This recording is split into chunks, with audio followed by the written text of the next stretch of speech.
السلام عليكم ورحمة الله وبركاته إن شاء الله. بسم الله الرحمن الرحيم. الحمد لله رب العالمين، والصلاة والسلام على رسول الله صلى الله عليه وسلم. أما بعد، كتاب جد تحقيق الشهادتين وأدلتها. أشهد أن لا إله إلا الله وحده لا شريك له، وأشهد أن محمدا عبده ورسوله.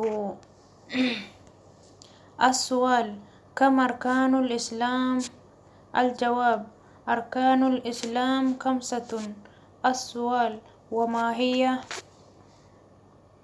أبانا ربي فاندان ديس عربي فاندو بسوندان دا زين. الجواب: وما هي؟ الأول شهادة أن لا إله إلا الله وأن محمدا رسول الله. السؤال: ما معنى شهادة أن لا إله إلا الله؟ الجواب: فإن معنى شهادة أن لا إله إلا الله أن تعبد الله ولا تشرك به شيئا. السؤال: ما الدليل على شهادة أن لا إله إلا الله؟ الجواب: وأدلة على شهادة أن لا إله إلا الله كثيرة من أن تذكر وزهيرة من أن تنكر،